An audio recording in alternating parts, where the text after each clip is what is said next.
Look at us now, tip to tip. Ooh, Jesus.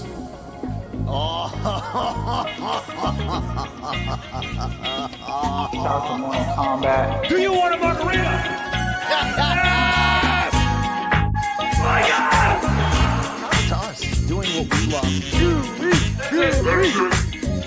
But it's time to bang. Oh, yeah, it's Friday. Get fired the heck up. June 20th, 2025. This right here. This Morning Combat, the best damn thing that's ever happened to combat sports, right? Right? Am I right? I'm Brian Campbell, your co-hostess with the mostess. That's Luke Thomas from Washington, D.C., doing his old guy huff on the glasses routine. And this fantastic episode of Morning Combat today, right now, is presented by DraftKings. And with DraftKings, you already know the crown is yours. LT, we are less than one sleep away from UFC Baku. Baku, brother. Sounds like those old juice boxes. Remember the adult juice boxes? Boku? Sounds like a Boku. I brought that to school in 7th grade. I was living life, all right? So I don't know what the fuck that. I don't know what rancid ass food. Highly you never processed. drink Boku? Like, you used to bring a juice box to school in like middle school with your lunch, but then they came out with the double size ones that had like the top that can close. It was next level. It was next level. No, I know what a Bosu ball is. It's the thing you stand on, but I don't know what anything else is. All right. You appear, Luke Thomas, extra surly today. How the hell are you? I'm all right. I'm not surly. I'm all right. I'm it's Friday. Yeah. Are we going to enter a world war, or is this the wrong show? Luke, sorry. Yeah, seems that way. All right. So hey, fun times. We had a great run, though. Happy to be here. The show is great. I mean, this show rules, right? So that you can follow us below. You can like on YouTube. Shout out to everybody watching on the DraftKings Network or listening at home. Luke Thomas has a life expectancy. We may need to get Gary Brecka on the show, Luke, because I think he would tell you have less than a year left. Yeah, he says lots of stupid shit. Okay. Totally not backed by science in any capacity whatsoever. But if you tell stupid people on the internet that Gary Brecka is also stupid, those stupid people don't understand that and then think you're being unfair to him. But Gary Brecka is stupid. He's a con man, and you shouldn't listen to a fucking thing that he says. So there you go. My question is, where does Kevin Lee fit into all this? We'll get into that today as he's back also, in the PFL. I'm not saying this is healthy. That's not the point that I'm making. Yeah, I am saying that it's effective at waking me up. I am saying that. If you would just allow Tukes to kick you right in the bag before the show starts, you'll be wide ass awake, Luke. Okay. Who says she didn't? Yeah, good point. Good point right there. Luke, you just played Mr. Mom for a while your wife was traveling. Did everything go kosher? Yeah, it was great. There was nothing too hard about it. Tuki finished kindergarten. Can you believe that? Oh, congratulations. She finished kindergarten, so that was a big deal. Yep. Shouts to her, and we've got a summer full of summer camp ready for her, and it's going to be great.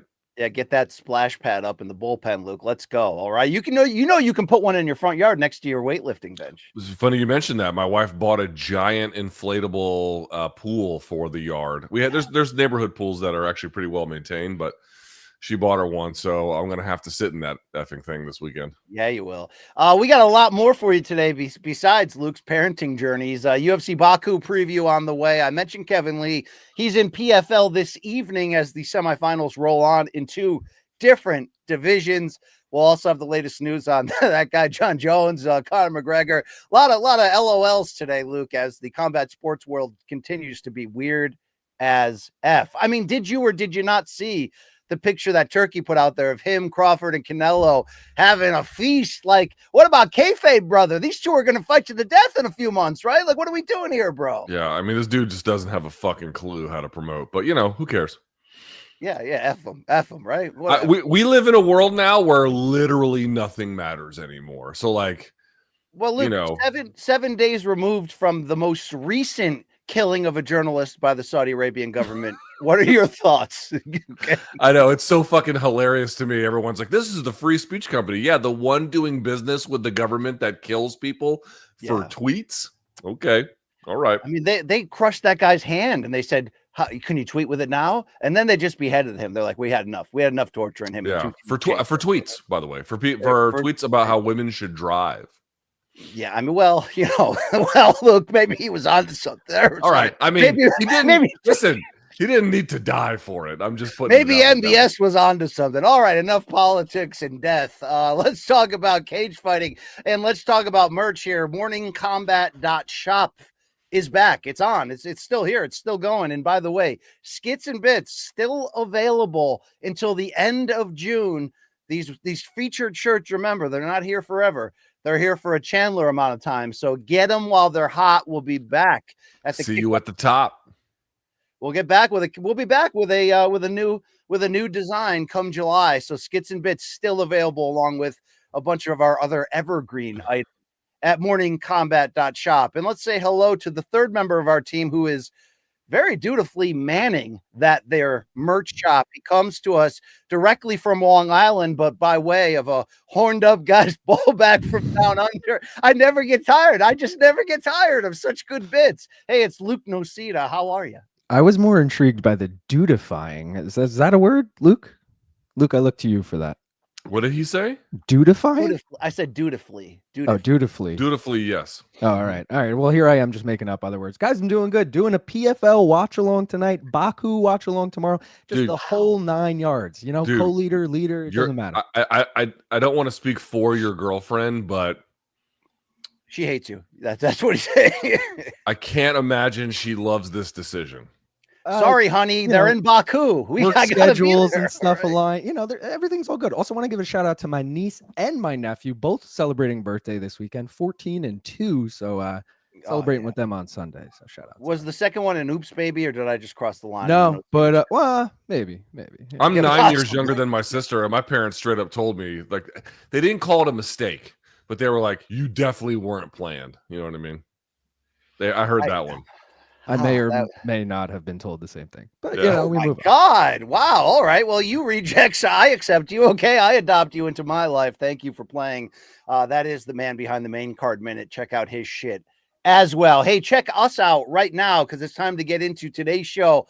And topic number one: it's a fight night card in a new location for the first time ever. The world's leader in mixed martial arts will enter Azerbaijan on Saturday afternoon, East Coast time, by the way, for a UFC Baku fight night card headlined by a light heavyweight tilt between former champion Jamahal and fellow slugger and former title challenger Khalil Rountree Jr. Luke, before we get into this main event matchup, which is a heck of a fight, by the way, I do want to just get your thoughts in general. Is it weird to you that the UFC is making this Baku debut before they've ever even made it to Barcelona to put Taporia over, or many other major European and Asian cities that we would guess? I never had Baku on my UFC bingo card for 2025. We certainly know the larger ramifications with government contracts and everything that TKO is looking to do to fuel this company at the moment. But we're also doing business with a dictator, and there's genocide involved. Your thoughts on UFC Baku? Yeah, I mean, listen, it's not like I need to. We don't have to dwell on this, but I do think it deserves a mention. We don't need to favor European capitals over other ones just because they're European. I'm not interested in that. And the reality is, the UFC is a global brand. I mean, they can basically go anywhere, and it would at least make some kind of sense, right? I mean, I think we should be honest about that. But at the same time, and I realize that, dude, nothing matters anymore. I completely get it. But I just want to be clear about what we're doing here. This is a government that was engaged in straight up ethnic cleansing against Armenians in disputed territory. Straight up ethnic cleansing. No other way to go about it. And to say nothing of the fact that they've got a guy who's been president for 2003, basically a dictator he's called president, but he's essentially a king. And there's massive repression of their own population, to say nothing of what they did to the ethnic Armenians. And I realize people are like, oh, it's far away. I don't care. I get it.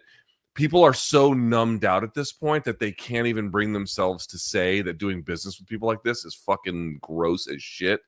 But it is. It's insanely gross. And again, I don't need to see Barcelona made preference, but it's weird to me that they've never been to Hawaii, and we're going to go to Baku. And the reason, and then Dana's there, by the way. So hey, clearly Governor Penn can pay up. If he can get out of his trial today, Governor Penn can pay up, all right? I'm saying, dude, like, who won't the UFC do business with?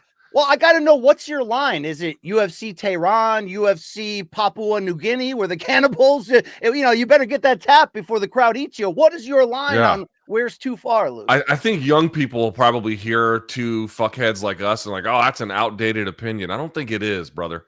I really don't think it is. I think it's fucking gross to do business this way.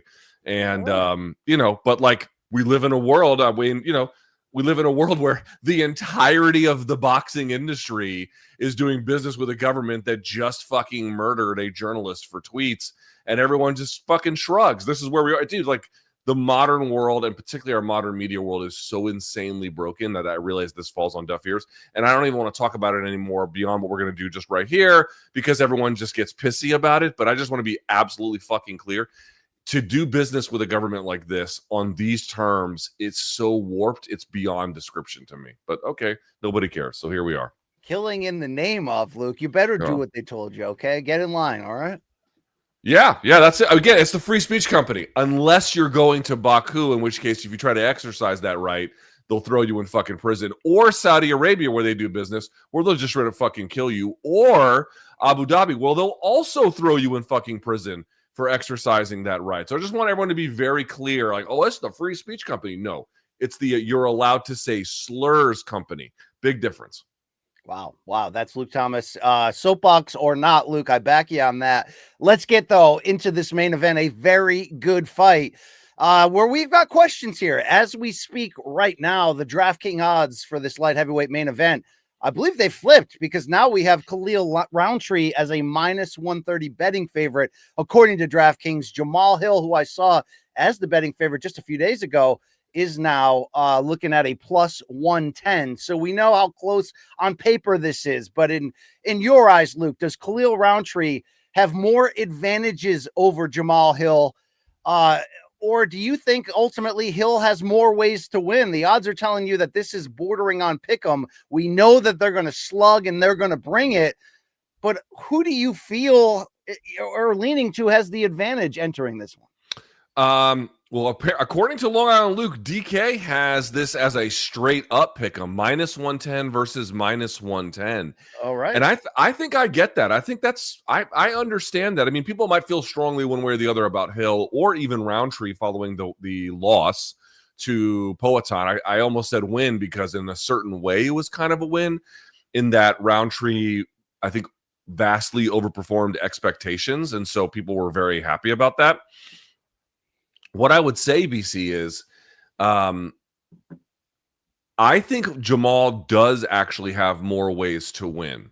And by that, I mean, I don't consider Jamahal a grappler, but I actually feel like if he wanted to make this kind of a rough and tumble, at least clinch fight, I mean, now Hill's going to be, Rountree's going to be good in the clinch, but I mean, sort of like put him on wrestling terms. There's ways in which you could imagine Hill could have some advantages there.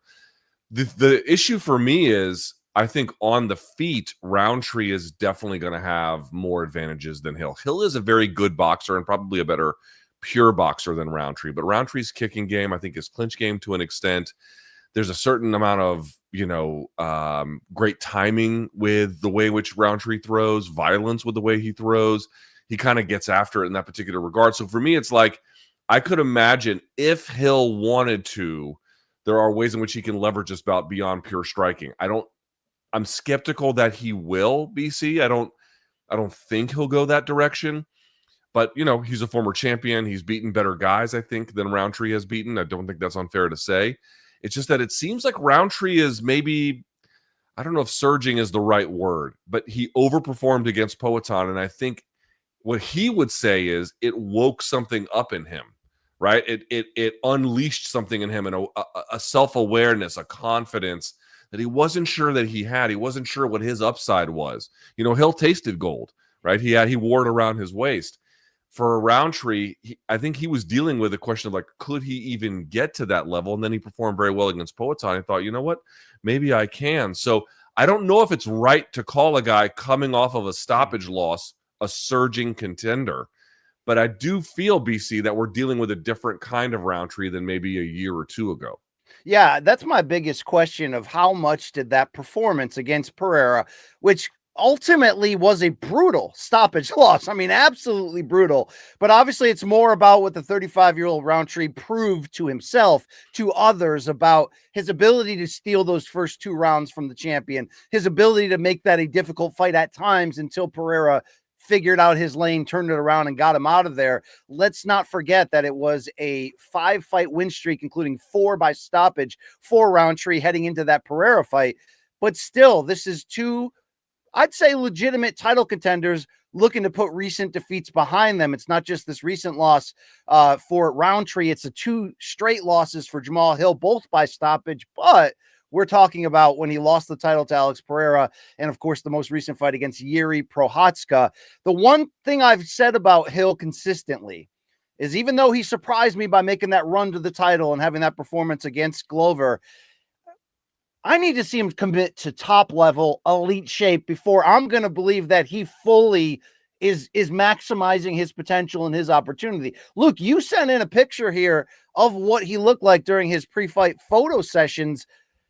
Kind of looks like an improvement, and I'm not seeing the jacked abs, and jacked abs don't dictate victory. We know that. But he looks like he came in serious for this one. So if we're talking about, on the flip side, we want to see how Rountree responds to the confidence boost that could have come from a title performance that got him a lot of goodwill. What do you think about the shape you see Hill coming in, knowing, dude, you lose 3 straight at the highest level, you're going to have to work the long way to get back here? I want to say one thing. I realize that Jamahal Hill has not shown grappling chops. When I say that I think he's got that in the bag, it's based off of some things I've been told about training, whether he's going through, and the things he's got that he's just never really shown. So folks might be like, how can you say that? He's never shown anything. Fact. That is totally true. Well, defensively he has. But offensively, he's not. I'm just told certain things about what's possible. So I want to be very clear about that. Okay. BC, I apologize. Can you restate your question? Because I had that on my just saying, when you see Hill, who looks to be in better shape than we're used definitely to, looks to be in better shape. Yeah. He can't go to 3 straight losses here. Are you feeling like, even though maybe the bigger story is Rountree's mindset, Hill's coming in here with a lot to prove and get that monkey off his back from this losing streak to remind us that he's still in his prime and still in contention? I think both guys have a lot to prove here. I mean, we always sort of size it up where, like, what do they get if they win? And the answer might be a title shot, which, you know, is kind of always the question around these main events, whether they're title or whether it's pay-per-view or not. But what I'm going to say here is I think Hill has a ton to prove. I mean, he was champion. He got injured. He came back too fast, and it blew up in his face. And he's been trying to rebound. Obviously, he tried it against Yuri as well, and that went poorly. It's like, I can forgive a guy who came back too early, way too early from that Achilles injury. I can totally forgive him. Plus, he fought the best guy in the weight class. So there are, you know, best. Yeah, I had said he lost the title to Pereira. He had given up the title due to injury. That's bad right. On that timeline. Yeah. And then he tries to come back against Yuri, but Yuri showed real improvement in that fight, turning defense into offense. Like, he just looked really great. And now you're at a place where it's like, okay, you're still relevant, you're still good, you're still in a good age in this weight class, and you got a guy who probably is not much of a takedown threat.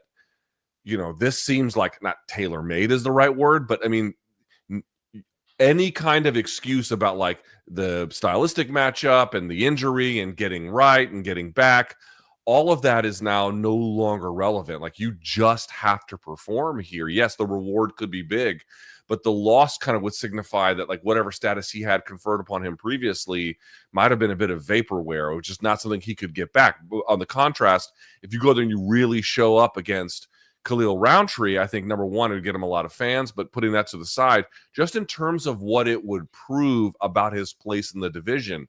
For Khalil Rountree, it's a similar kind of situation, BC, where it's like, again, a loss would not be like hugely great for him. It would be pretty detrimental. But the point is, if you go in there and you beat against a guy like Hill, you beat a former champion, you beat a guy who's going to engage with you on the striking terms, which to an extent is stylistically advantageous, but still a dangerous proposition. It's like there are doubts about what both guys can be. You know, you know that Hill was a champion and can strike it out, but where is he? Rountree, he performed well against other guys and even in a losing effort against Poatan. But like, you know, what actually can he contribute to this division? There's a lot on the line here about like, who are these guys in this title picture? Who are these guys when push comes to shove? Who are these guys in terms of staking their claim to being the elite here? I think both of them back against the wall is a strong way to put it, but they have a lot to prove here, and they really, in the case of Hill in particular, I think really needs a win in this contest. Yeah, I'm interested in seeing what, I don't want to say Hill had a babyface turn, but we've known him as a villain, a purposeful villain, sometimes sometimes purposeful. He leans into that, and we've almost applauded him at times for keeping things interesting at the top of this division by having little mini feuds with a bunch of people. Sometimes that goes too far and it's cringe, but I think he rightfully got praise from us after the loss to Prochazka, where he did show humility. They hung out afterwards and had a drink. Like, it was this side of Hill who's been labeled by his critics as a sore loser, as being delusional, you know, a lot of different things. I thought we've seen kind of a tattoo on the shoulders turnaround here for him, Luke, in that regard. Not that, you know, being a babyface is necessary. I mean, he was fine as a heel, but he did have a little dust up with the media through the translation at Baku. Let's go to Hill from Media Day, Luke, and then I want to get your response from this. Alex and Prochazka's losses. Will it affect this fight? Will my loss to Alex and Yuri affect this fight? How would it do that? Every fight is different. It's a new fight, so that's a weird question. That's like kind of like just like a dorky like online fan question. So like I don't really get how that would affect how I'm fighting a completely different fighter. You know what I mean? So I'm focused on what's happening on Saturday and on the task at hand for that. I mean, is that fair, Luke? Does Azerbaijan need to wake up and get their knowledge in order? I mean, I would imagine most of the media there is Russian. I'm not so sure about that, but maybe they're just in a hurry, you know. Where is a drive-by shooter when you need one? Yeah, truly. But BC, I'm going to say this: I actually didn't mind that reaction from Hill, not too much. I mean, on the one hand, I think what the guy was asking was like, are there ghosts from that loss or those losses haunting you, or could they be relevant in terms of like your mental preparation and readiness, which is not an unfair question. On the other hand, while he didn't handle it like super awesome, he didn't lash out at the guy either. You know what I mean? He was kind of like, it's a bit of a dorky question, and he was kind of confused by it. And Jamahal Hill's always on edge, you know, and I think it's part of the thing that makes people angry at him, but it's also kind of the thing that he needs to get, it seems like, in the right space to do damage. I'm looking at the face-off. This came out 20 minutes ago, BC, when Jamahal Hill and Khalil Rountree faced off. Jamahal Hill says to him, I promise you, you're going to bleed tomorrow. And I know some people are like, oh, there goes Jamahal Hill talking again. But what space does he need to be in? But that's a response, though.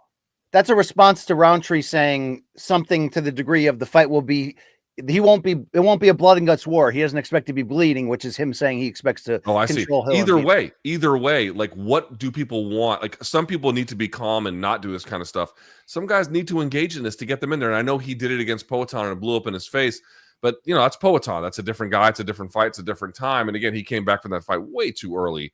I think, to me, this is a little bit different. We talked about the fitness readiness. We talked about this mental state. I don't want to read too much into one question, but I did not see, to me, like, it was kind of a silly question is a strong word, but not a helpful question. But I didn't see, like, you know, frothing at the mouth, lashing out, going crazy on him. I just saw him kind of like, you know, sort of dismiss a gnat on a camping trip. And I think that's probably the better place to be. I think I'm still seeing an evolved maturity to some degree, and I do think it'll help him. I think he needs to get in that top level shape and keep that focus, and I think this is him trying to do that. But there has been some posturing and a little back and forth between these two, which I think has only added some spice to what we expect to be a shootout. Here's Khalil Rountree talking about that back and forth beef. Like, those things are accurate. I did, you know, they're obviously just reading articles, things like that. I did approach him and ask him if he had a problem with me. And we cleared that off. But And then as far as like, I don't necessarily like to be around any of my opponents in certain settings. So, I don't think that there's any problem or any beef. It's just, if I do like to ask, like, hey, is my opponent in the building? Okay, cool. Is it okay if I, take this back route and, things like that. But it's nothing, it's nothing extreme. It's nothing extreme at all. It's literally all just to make sure that, uh, yeah, things just move smoothly. But that's really it.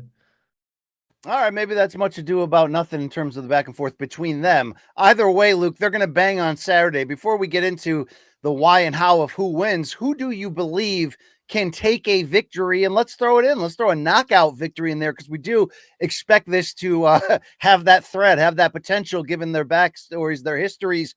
Who can use this win more to get closer to that title with a victory, in your opinion, if they came out and made a statement and got a finish?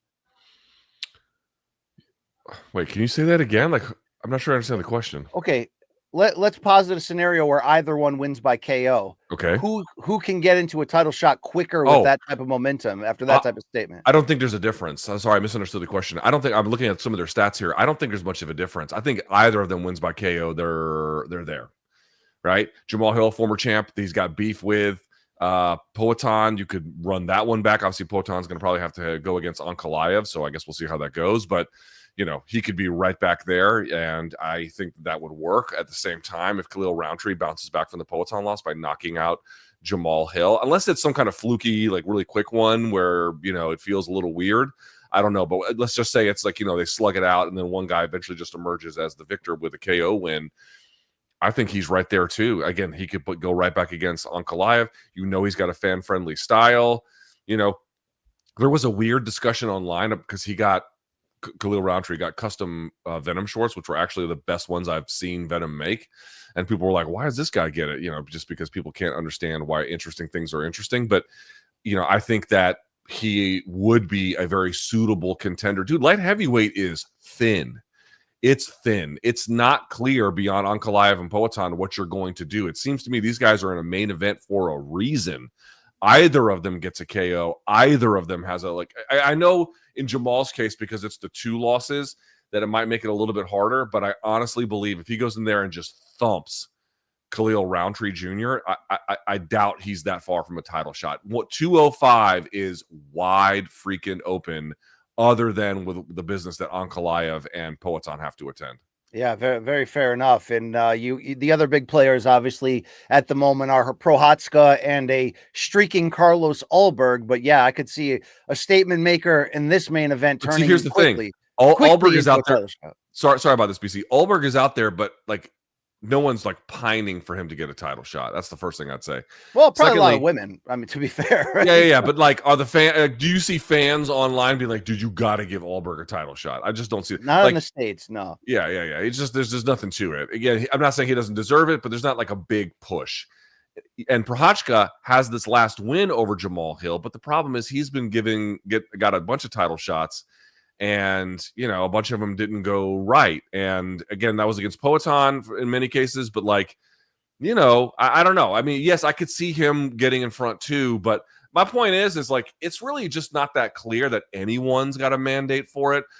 You could make a case for Ulberg, but whatever. Prochazka, but it's not exactly clear where he is in this division. I think a big win here could be a game changer for the winner. I truly believe that. Let's bring in our bong enthusiast and betting expert, Long Island Luke Nocita. Luke, what do you make of these odds? Because when I see these two fighters, I respect them both, but I think Hill is the better fighter. Luke said earlier he's got potentially more ways to win this. What do you think betting-wise when you look at these odds? So the odds have come down a lot, because earlier in the week, I considered strongly taking Jamahal Hill. He was plus 140 and Khalil was minus 150. And I was like, that seems a little off. I feel like Jamahal maybe should be the favorite here. So I was strongly considering taking him as a dog. Now that it's a pick 'em, it's way more like, this feels right. I did take the over 1.5 in a parlay. I do think this one goes long. My official prediction would be Jamahal by decision. Wow. I do want to point out though, Luke, that Carlos Ulberg, win by finish, win by decision for Jamahal here. Carlos Ulberg still deserves a shot over him, I feel. Khalil, you can make the argument. If Khalil stops Jamahal Hill, then like, okay, maybe Khalil can. Yeah, get it's the harder shot, for but it's harder for Hill, but I mean, here's the thing, right? Here's the thing about Ulberg. It's like, dude, I get that he beat Jan Blachowicz and like, you know, is on a win streak, and I don't want to disrespect that. But like, who is clamoring for him versus Ankalaev or even Poatan, other than, you know, boosters in his inner circle? Like, I'm not denying, like, if the UFC gave it to him, I'm not going to complain. But it's not like it's some kind of like, you look at him and you think, oh, here's a forceful challenge. It's just, that's just not the reality. So there's that. Then in the case of Hill, I fully recognize, coming off the two stoppage losses at that, his case is a little bit harder. But, you know, Khalil Rountree is coming in with, again, despite the loss, he's kind of coming in with a different swag, a different energy, a different level of respect that he commands. Do you mean to tell me if Hill goes in there and bludgeons him and looks awesome, that they're just going to be like, yeah, Ulberg's the guy? They might, and I'm not going to complain, but I just think it's a little silly. Hill is in a weird position where, despite the fact that he is polarizing to the fan base, and you're not exactly sure what quality he offers because he had those highs and now he has these lows, he still is in a bit of a different space to me in terms of like what the promotion will reward him with depending on the outcome. So I think Ulberg being like, oh, I'm the number one contender, I can sit on this position and there's no real threat to it. I'm not sure how true that is. Well, I don't think that he's look, we're going to have that rematch with Poatan and Ankalaev, and it feels like that thing's going to be announced anytime now. So wouldn't you believe that if you're Ulberg, you're probably going to have to earn it one more time? I think if you're Ulberg, you have to be prepared for that possibility. Yes. Yeah. Yes. Do you think he should tell people that Blackjack is what he names his piece, Luke? Because that'd be badass, right? Are you seriously worried about the color of his Johnson? I mean, that's no. I just think that nickname has some cool, you know, buzz to it. And if he told people that was what he, you know, then it'd be like, okay, all right, this is. I don't think about his hog. It appears you do. Wow, you guys, I guess you know. Wow. Look, did you turn 46 yet? You're old ass. Look, I'm gonna be 47 soon. All right, but I feel like I have a younger, more alive spirit than you do. Yes, you are more like a golden retriever than I am. That's true. You've been drinking that C4, getting all mad. All right, Luke. Let's talk about the chances here of Rountree getting the win. What could this boost of experience and confidence from the loss to Poatan at the highest level? How can we see that manifest, in your opinion, in this fight? He was on a great win streak. So he came into that Poatan fight beating Roberson, who, you know, that was one of the most violent finishes you'll ever see. Dustin Jacoby, Dawkins, and then, of course, he had that incredible win over Anthony Smith. And I think people, again, when he got the Poatan fight, people were saying, what, BC? They were like, oh, he's ranked 8th. This is a stupid thing. And at the time, and I was like, well, is this the fight that I need to see? No, but the reality is, you know, if you're the champion, you need to stay busy, you need to defend. And again, it wasn't like he was the deserving number one contender, but you could see why he got picked, right? Because he's going to deliver all action. But something funny happened along the way.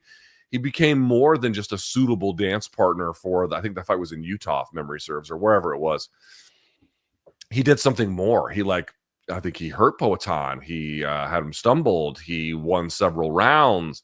And you were like, whoa, this is way more. And this is what I kind of referenced earlier. You were like, this guy was dealing, and he's dealt, I think, throughout the course of his life to varying degrees, about self-doubt. He's really wrestled with self-doubt. He was a former fat kid who lost a bunch of weight and got really good. I think there's always been this lingering kind of question inside of him, like, okay, I can do certain things, but can I do the big ones? How much can I perform? And I saw people being like, oh, well, he lost. How much can you really learn from that? Dude, the loss could be, I guess we'll see here, the loss could be some kind of catalyst and awakening to become something different. I'll say this too, like Matt Serra after the GSP win was, and people disputed this when they tried to dead wrong me. They're so wrong about this. It's not like he became like a striker all of a sudden, but there is a big, and he lost the rematch to St. Pierre. However, you can clearly detect it did something to him in terms of his confidence to at least use his striking more forcefully than he did before that fight. And I understand that, Sarah won that fight. So, of course, that is by itself going to play a huge role.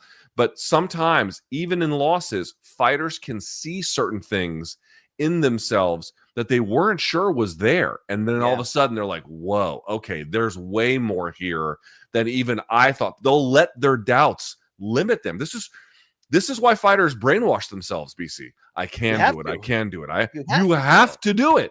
And I think that performance, you're asking, like, what can that do for him? This is the proving ground. We will see here. But I think that if some of these people, he just lost via KO or TKO, whatever they called it as, you're missing potentially quite a bit. I do want to say something, though, about the stats, BC. Sure. And this hurts him a little bit. Khalil Rountree, 3.73 strikes landed per minute. That's slightly above average. Strikes absorbed per minute, 4.5. Now, a lot of that is going to be driven by the fight against Poatan and how it drove it up. But at a bare minimum, striking accuracy, 38%. If you look at Jamahal Hill stats, 7.05 landed per minute, 4.02. So typically he eats more than Rountree, but he also lands significantly more. He has a much higher positive differential. He has a positive differential together. He's got a -1 for Rountree. Rountree, I think it's not just about like learning something from the Poatan fight. I think he's got to like step up as a fighter more broadly in this one, even in the striking department. He fights with a certain degree of ferocity, which I can really respect, but he's got a guy who, is pretty accurate and pretty active. If he got a boost from that Poatan fight, he has to show it here. It's just to win. He has to show it here. I think he's got to come out and be menacing. He's got to come out and like the volume can't be low. And at the same time, he's got to be able to land big shots to establish that the KO threat is even more than you expected.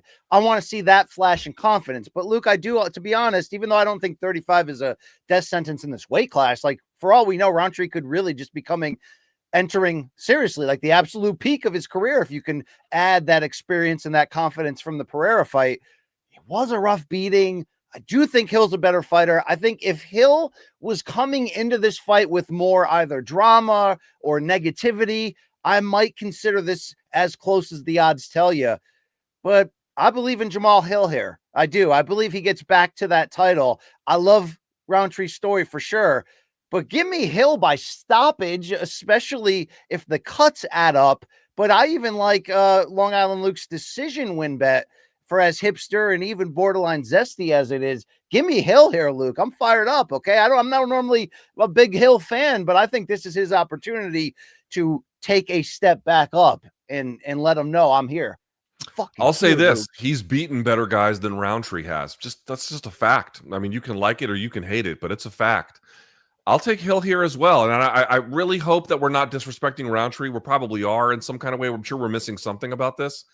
I think Hill's precision and his boxing, and I think the two losses, it's not even like, did it light a fire under him? I'm not worried about Hill's fire. I'm worried about his composure and skill development. I think in certain ways, Rountree's a little more polished in the striking department, but just the nature of how he competes, I feel like if Hill is smart, this is his fight to lose. If he's smart, we shall see. I do think he might have to land first blood. I do think he may have to take not just the posture in the first round, Hill, of showing that he's going to be the outworker, that he's going to lead behind that jab and really use his boxing. I think he also needs to put Rountree in a deficit, and that if he has him in that, meaning he hurts him or he cuts him, I think Hill works so much better downhill when he's in firm control and that swagger comes out. So I like the first round to not be tense where nothing happens and you're waiting for the boom. I think they're both going to bring it, but I think Hill's jab will be that difference. Nosita, speak this with your betting eyes or just your fan eyes. Who gets their hand raised? I hate to us all be going unanimous on Jamahal Hill here, but I do lean Jamahal Hill. Again, I said by decision. It's plus 500 right now on DraftKings. I like the value on that. But for the sake of the show, I mean, Khalil all day here. Khalil's winning this. Let's go, Khalil. Nah, I don't know. But what is the one thing that makes you want to pick Hill? I just feel like he's more well-rounded, and I feel like Khalil, like you mentioned, his 4-fight win streak before the Poatan fight, it really wasn't over anyone that great. Let's be real. Jamahal Hill beating better people. He beat OSP. He beat fucking, who'd he beat? Glover. He beat, I got to look back at his record. Thiago Santos. I mean, I know that probably hasn't aged that well. Johnny Walker, Jimmy Crute. These aren't bad Don't wins. you dare disparage Maheta at any point on the show. All right, all Okay, right. please. all Khalil, right? on the other hand, if this ever loads, we got Anthony Smith, who, like, at this point in time, probably a shell of himself. Chris Dawkins, no longer in the UFC. Dustin Jacoby's been up and down. Carl Roberson, no longer in the UFC. Modestas Bukauskas was cut after that loss came back. Either way, not the best streak. That's how I feel. Yeah, that matters. That matters it. there. That's the main event. Hey, let's go to that co-main event. Talk about a crossroads fight for find out who's coming or going, as the more decorated Rafael Fiziev brings a 3-fight losing skid, including twice against Justin Gaethje, into this matchup against an Ignacio Bahamondes, who has let the rhythm take him over, Luke, to a 3-fight winning streak, including that war stoppage at the Sphere. So you look at the momentum of both there, your current DraftKings odds from Long Island Luke here, he has more updated ones than I do, is Fiziev plus 110, Bahamondes minus 130. Luke, is Ignacio on this level? Because this is his opportunity to make a leap here. I don't know if Nacho is on the level or not. I think this is the fight that's going to tell us that. I mean, you mentioned the 3-fight losing streak for Fiziev. 2 of those, as you indicated, are to the same guy. So it's really only 2 guys that have beaten him. One is Gamrot, who that was an injury in that fight, and it's hard to say much. And then the other one is Justin Gaethje, which is a tough fucking fight. Like that's just never going to be easy. So I don't want to dismiss that. You have to take that into account, but I feel like it's just we got to be a little bit careful about saying too much about it. In the case of Bahamondes, I mean, here's the thing, BC. He's definitely gotten better. I watched tape on him before today's show, a little bit yesterday, and I started like when his UFC run started, and to see his progression. His movement has gotten better. He's added some tattoos. But more to the point, he's really aggressive. He's really on the front foot. One thing I love about him is he loves to strike in hand and foot combinations for 3, 4, 5 strikes in a row, which is something, by the way, that Fiziev does too. The issue that I run into is like he just hasn't beaten anyone on the level yet. Now you could say, oh, he beat Jalen Turner, but Turner retired after that fight. Bahamondes pulled guard, and then Turner just didn't do enough to really like battle him from top position. It's a nice win in the sense that like Bahamondes had offense everywhere, but that's not anything he can do against anybody elite. Before that, Manuel Torres, that's a nice win, but that guy's also not on the level. Christos Giagos, I watched that one as well. Again, a guy who's just not on the same level. And then he lost to Ludovic Klein. Now, by that point, we're 2 years removed, and he looks very different than he did in that fight. Yeah. But I guess I'm just trying to say, BC, he doesn't have that signature win yet that tells me. What about Tarantula? Put some respect on that. I don't. He subbed him. Stop that, man. Pulled guard, and Turner retired after that fight. I'm sorry. You have to have questions about that. Do you not? Long Island Luke, settle this here. How valuable is that win over Jalen Turner for Bahamondes? I mean, I picked Fiziev in this fight, and like pretty much for that reason, I don't think Bahamondes he doesn't have a top 15 win. Jalen Turner was that top 15 win. It got him into the rankings, but once he retired, he's out of the top 15. So he hasn't beaten anyone in there. Also, Jalen Turner had lost 3 of 4 going into that Bahamondes fight. So that was 4 or 5. This is my area of concern. Now, BC, I'm going to say it again. Dude has electric offense. I mean, he's out there constantly trying. Let me look up some of his numbers here if I can. Sorry, boogie woogie. Yeah, let's go. Yeah, I mean, dude, listen to these numbers. This is insane, right? So same with Jamahal Hill. 7 strikes landed per minute, dude. That's like double the average for a good UFC fighter. I mean, it's an insane level of output. Striking accuracy is it's okay, it's fine. 47%. Strikes absorbed 4.3. See, that's where it starts to become a problem for me. I mean, you let a guy like Fiziev tee off on you that much, I just don't know how you're going to win that one. His defense is listed at 57%, but I got to tell you, I don't think that accurately measures anything. Takedown defense is pretty good, 85%. I don't know how much that's even going to be really relevant against a guy like Fiziev. Fiziev, to me, BC, the issue that he's up against is not that I think necessarily Ignacio is better, but I think he's more active, and I think his work rate is going to be higher. And so because of that, does that open him up to a guy like Fiziev? Does it end up overwhelming a guy like Fiziev? It's hard to tell. I think early it's going to make it such that Fiziev is going to find openings. The question is, over the long term of this bout, what does that do? And that's where I can't quite figure out, because remember, like, even in the Gaethje fights, now the rematch was a little bit less so, but certainly in the first one, he was hauling off on Gaethje. It was that Gaethje mounted a comeback late, right, as the fight wore on. Can Fiziev keep up that kind of a thing against a guy who is pretty durable, pretty tough, young, wanted this fight? This is, to me, much more interesting than the main event. Main event has bigger consequences in certain ways, but in terms of like an action fight that could go a lot of different directions, I love this concept. Dude, I wish it was 5 rounds. I don't believe it is, correct? Let me double check. No. I don't think that it 3 is. Rounds. Okay. I fully agree with you that you can't really lean on the Fiziev losing streak because it's not what it appears. He's still 32 years old. He's still trying to figure out the very best of himself. And oh, by the way, he's pretty close. The Gamrot loss was an injury TKO, and he was really that close twice against Gaethje, who is at the level where he said, I'll either get a title fight or I'm going to retire. So you certainly know that that's the top of the division here. But you mentioned that Bahamondes really wanted this fight. We have a piece of sound to prove that. Did you think about it twice about this fight, or as soon as you heard it, you're like, all right, let's go. We're packing our bags and we're going to Azerbaijan? Honestly, my manager got close to me and told me, they offer you Rafael Fiziev, the June 21st. And I said, yes, take it. And I said, wait. She told me, you don't want to know where is it? I said, oh, yeah, tell me where. It's going to be in Baku, Azerbaijan.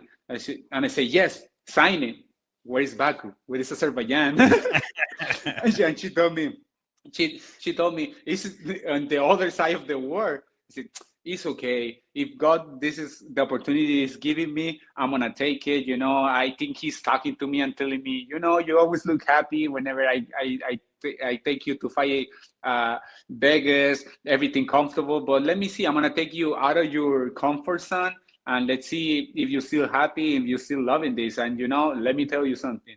I've been loving every little step of this journey.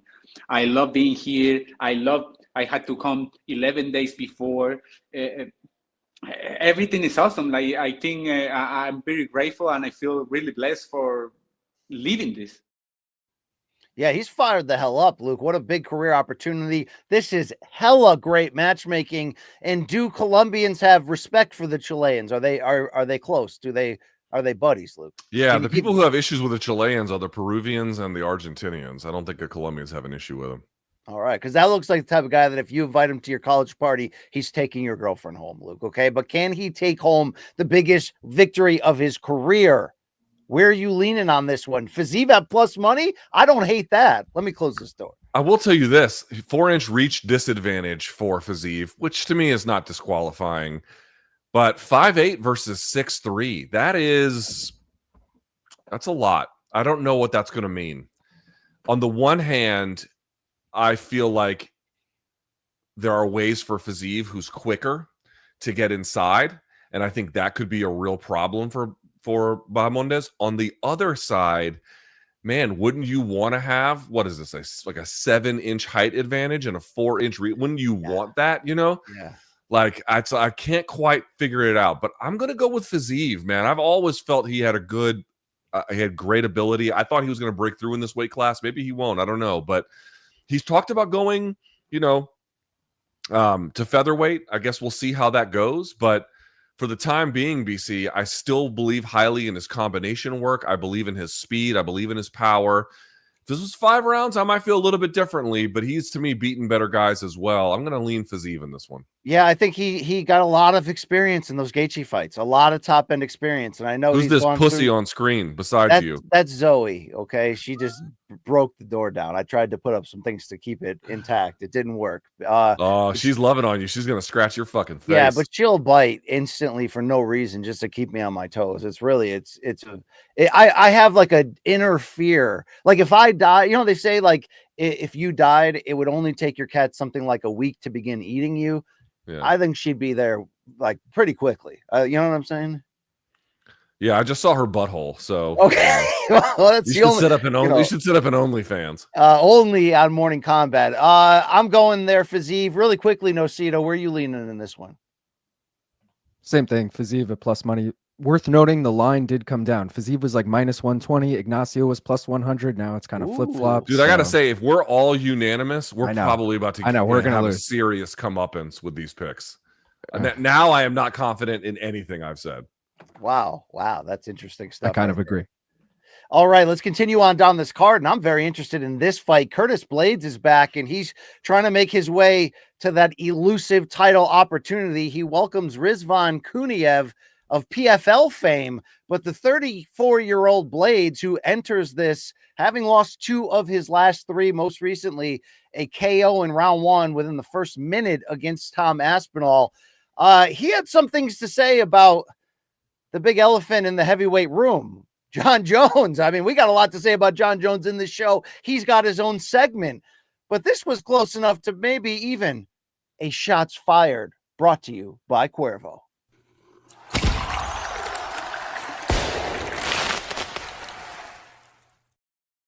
Yeah, that's what I'm talking about right there. This Shots Fired segment is brought to you by Cuervo. Now is a good time to enjoy the tequila that invented tequila. Luke, obviously, a lot of the heavyweight division is unsettled for having to wait around. Here's Curtis Blaydes, kind of with a message here of what Jon Jones should be doing. Him having a belt and him refusing to fight Aspinall, it just halts the division. It makes it impossible for any of us to have any future projections. Like, how can I project when who knows who's got the real belt, who's got the undisputed belt? We need to get to the bottom of that. And like I said, my answer is you strip him. It's not that hard. It's been done a bunch of times before. You strip him, and if that pisses him off, maybe that'll get him to fight. If not, he just retires, which is all right. Also, he's, like I said, he's a GOAT.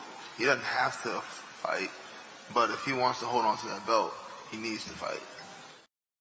Luke, we'll get into the long-term litigation here of Jones in a future segment on this show.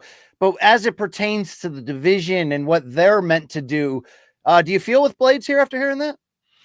It's not, I mean, we'll talk about Jones in a minute, which unfortunately we have to. I can't stand it. But just in terms of like what it's causing, it's causing all these problems downstream, BC. Right, we heard Volkov complaining about it, and Blaydes is complaining about it, and Aspinall is complaining about it. I don't know if Gon's complained about it, but I'm sure he's not thrilled with the situation either. Like, it's causing all of these bottlenecks where nothing happens, nothing moves. And there's a question already about, like, what does Blaydes get by beating Kuniev? And we'll talk about that, I'm sure. But, like, it just puts everyone in this position, like, what exactly am I fighting for? Yes, you got to win this fight. There's really no question about it. But, like, where is all of this headed? Particularly of a guy like Blaydes, BC, who, you know, he's tasted the top, fought Ngannou twice, fought Aspinall twice. Now, one of those was an injury or whatever. But, you know, like, where does it leave someone who needs to get wins, who needs to, like, move the chains? You can see that all these guys are just, like, waiting for something to open this up so we can figure out and sort this mess. And, you know, again, I'm not saying Blaydes is the most deserving guy in the sense that he's had multiple cracks at the title or cracks at top guys. That is true. But at the same time, that doesn't mean he deserves, or anyone in this division deserves, to just sit here in limbo. So it's worth discussing, like, what he gets in the Kuniev fight, but it's like, it's hard to know in a world where, like, what does it do for him if there's no movement at the top? All of it is by definition, you know, I'm not saying it's nothing, but it's hard to call it something either. You know, it's weird. Yeah, and then to put some respect on Blaydes, a perennial contender, even though he's entering having lost 2 of 3, that one win was a knockout of Jailton Almeida in the second round. So that's not nothing, Luca. He still holds a very firm and high position in this contention. So when you look at this fight against Kuniev, Is it a stay busy that you teased, or could Blaydes be in trouble here if something goes wrong? I mean, listen, Blaydes has lost fights that I didn't think he should have. He's lost fights where he was winning. But in general, this to me looks like Blaydes' fight to lose. Kuniev to me looks like a much worse version of Blaydes. Like, if you go watch his fight with Renan Fajeda in PFL, which, by the way, he washed out of PFL after popping positive for like a bunch of different performance-enhancing drugs. You know, here he is in UFC, which is kind of funny. You know, he did have a nice showing on the Contender Series, but he's a kind of a, you know, he's a sort of a standard Russian heavyweight, and standard heavyweight to a degree, really. Blaydes to me is faster, has better striking, has better takedowns, has fought better guys, has beaten better guys. I've not seen anything on tape, BC, from Kuniev that lets me think this is anything other than Blaydes' fight to lose. But, you know, again, there's been times where I thought Blaydes should have just cakewalked through a guy and he got viciously KO'd. So you have to be on alert here. But this to me definitely seems like Blaydes' fight to lose. I will say Kuniev 13-2-1 overall, has not lost since 2015. So we're not looking at a cast off a bum here, Luke, despite that PED history. We're looking at somebody coming up trying to make their name in the biggest fight of their career. So I am interested to see which direction this one goes. And I'm also interested to partner back up with Cuervo for next week's UFC 317 pregame preview. That will be on what, Thursday of fight week? Yes, Thursday of fight week, live 11 a.m. Eastern on YouTube from the Meadowlark studio. BCLT and Luke Thomas. The Iceman, Chuck Mindenhall. Yeah, the classic lineup is back with a bang and maybe even some tequila. Luke, will you take? Are your ball hairs white yet? Wow. I mean, even I have limits of conversation on this show. Wow. Does it match? Are they? Does it match these curtains over? No, this is weird, Luke. I will not entertain this. But what was I going to say about Chuck and tequila? Oh yeah, will you like nurse the tequila and take 2 half sips, or are you going to bring it this time? Do you think Chuck's bag is as bald as his head? Okay, that got weird again. I mean, we're going sliding down the hill here, Luke. Okay, this is negative heat right now. All right. So yeah, give me Blaydes there, but I'm watching closely. You better believe that. What else we got on this card that tickles your fancy, Luke? A few of them, but do you know a lot of the names on here? I feel like, yeah, for sure. First of all, like, you know, obviously, as I mentioned, dude, UFC is a global brand. They can go just about anywhere, and it makes sense. There are several Azeri or Azerbaijani fighters on this card, so that should be, and by the way, Fiziev, one of them, so they're, you know, should be noted. But if you're asking me which ones I'm actually excited about, just on pure fight terms, dude, it has to be Tofik Musayev versus, and I'm sure I'm saying his name wrong, Miktabek Oralbai. Long Island Luke, back me up on this one. Are you not super excited for this contest? Oralbai, an absolute dog in that Rebecki fight, or however you say the Polish guy's name, but more broadly, Tofik Musayev, you know, a guy who I think fought well in Bellator, fought well in Ryzen. This dude is a hammer. What am I missing here? Nothing. I'm hyped for this fight. I do think Oralbai is the more well-rounded fighter. I am riding with Oralbai here, but Tofik Musayev is no fucking joke, dude. I think like 18 of his 22 wins by knockout. This should be fun. He's from Azerbaijan as well. I don't know if you mentioned that, but yeah. Nazim Sadikov too, Long Island's on, or trains on Long Island, but he's also from Azerbaijan. How about this one? Tagir Ulanbekov versus Azat Maxim, I think a Kazakh fighter. Yep.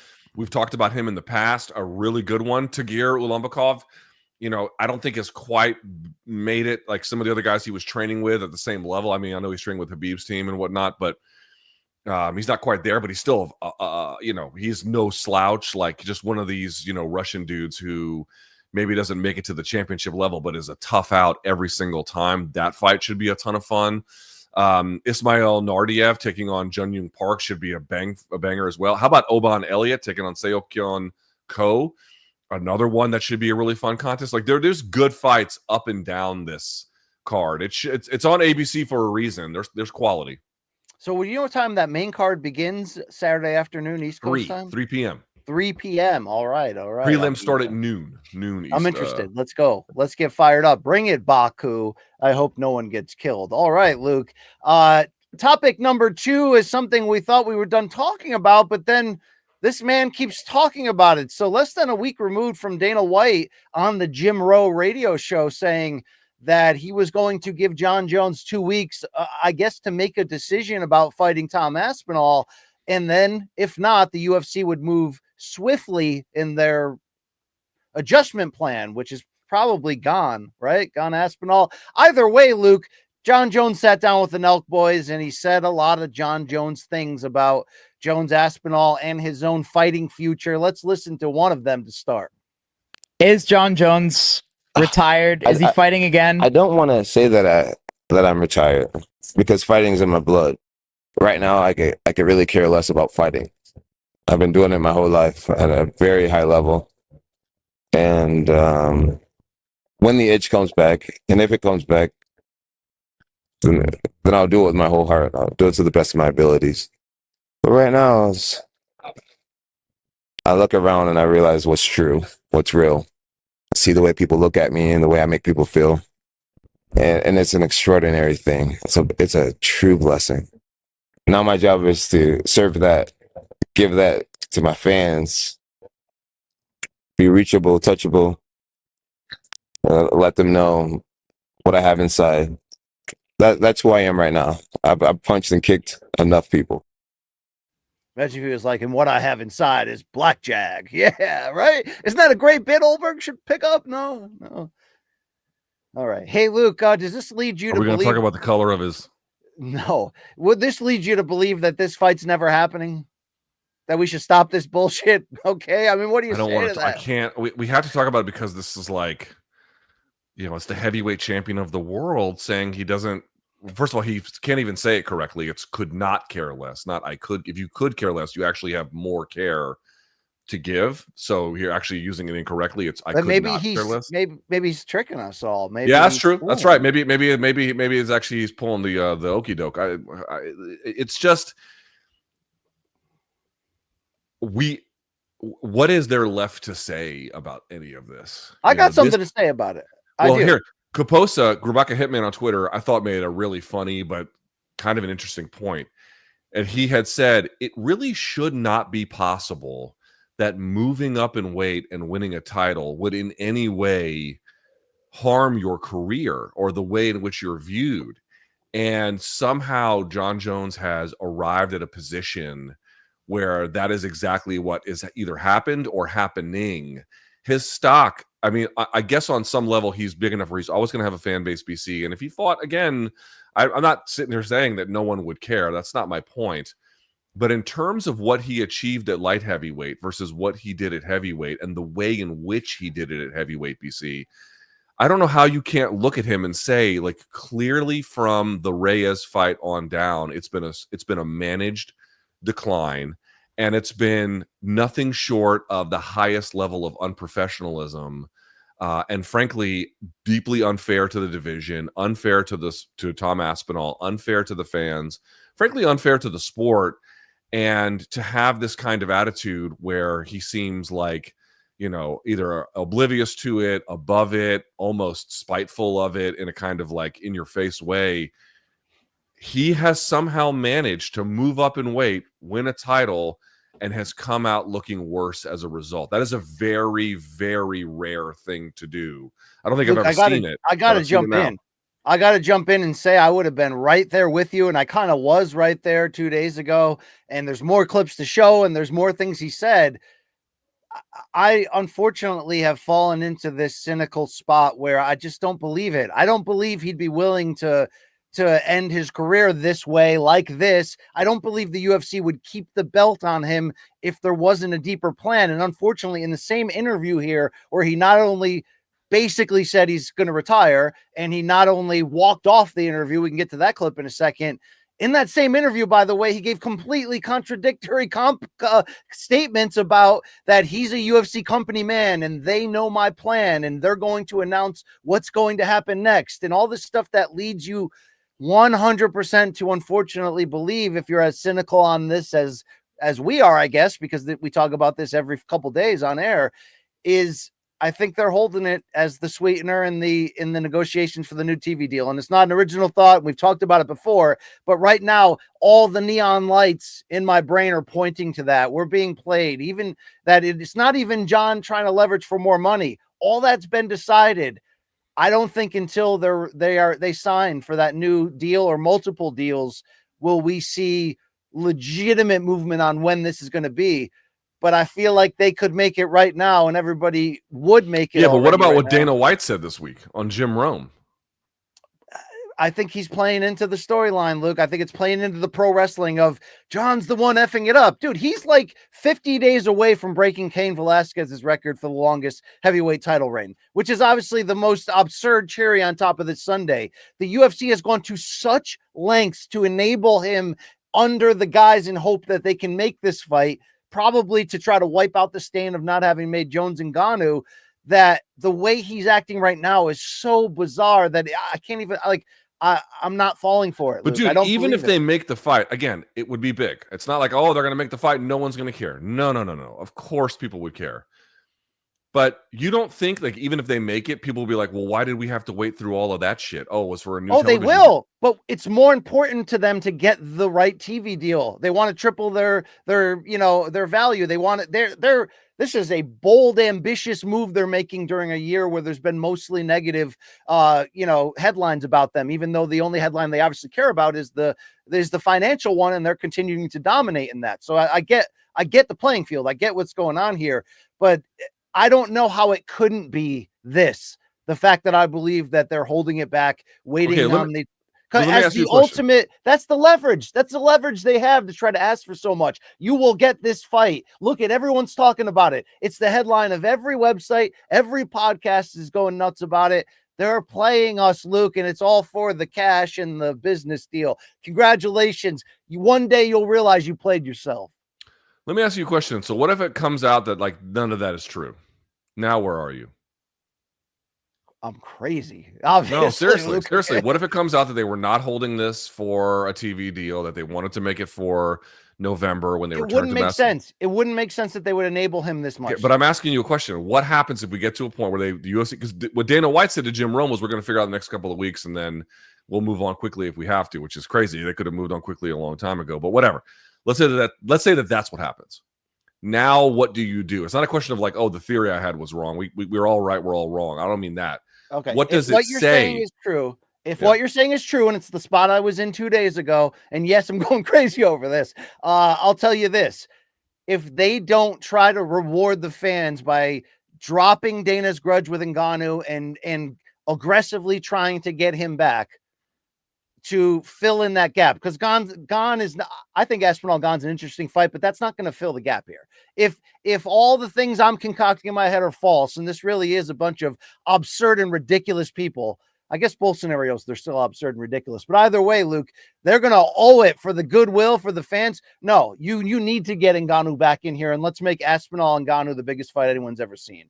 Okay, let's effing go. Can we stop with this bullshit? You won. You beat the game financially. Now you're ruining our viewing experience on the regular. You're taking us on these conspiratorial rides. Just make the fucking fighter take the belt off him. All right? Tell him about it, Zoe, please. Right? Yeah. Those pussies, Luke. What else we got? All right. Oh, I had more, Luke. Sorry, I was ready to keep it going right there. Here's Jon talking about not fighting Aspinall. What do you make of like Tom Aspinall and all the things that he's been saying about you? I think he's awesome, man. Hello, Jon. I have nothing against you personally, but I just think I'm better than you. I just know that I can beat you. I think he should go on and have a wonderful career. He's not in the position to like excite me, because if I whoop his ass, it's going to be the next guy. There's going to be a whole new fan base of somebody who everybody believes in. I've done this my whole adult life. I remember Rampage fans years ago, Rashad fans and Lyoto fans. I literally have replayed this story so many times in my life. I cannot believe he's making this argument. It's He's just so fucking insane. He's playing pro wrestling heel. He said you got to hear that part where he talks about being a company man, Luke. I guarantee they told him, Jon, go ahead. And Jon's like, I got this. I'll handle this publicly. I'll create the smoke screen. because the belt has not come off of him, Luke. That's telling you that they're playing you. We got to wake up, okay? I know you're not ready for my building 7 theories, but this is something you need to come around on now. Listen, it's so bizarre to me, BC. I'm not saying you're wrong. I mean, I'm skeptical that that's really what's happening, but like, to your point, it's so strange and so unlike everything that they've done previously that I think it would be foolish of me to be like, oh, there's no way that they're holding it for the next TV deal or some other ulterior motive, whatever it might be. That could very well be true. It's just, I just can't. I can't. Everything he's saying is so insane to me. It's like, dude, part of the reason that the fights against Rampage or Lyoto or Rashad were big, and the Rashad one obviously had more to it than just that, but like part of the reason those were big was because, yes, people didn't believe in him. That is what made it interesting when he went in there and smoked him. Like the fact that he resolved a dispute about who was actually the best. And by the way, I'll be clear, like I didn't think a lot of people thought Rampage was going to win. There was some, but the Rashad one was kind of interesting, and certainly some other ones along the way. It's like that's what made it interesting. That's actually what built his legacy. And by the way, he fought all those guys that he named. And also, if he beats Tom Aspinall, who is it that at heavyweight that people will just rally around? It's like literally like the final boss of his career. If he beat Tom Aspinall, I would truly say at that point, I mean, unless they could bring Francis back, but let's assume that Francis can't come back.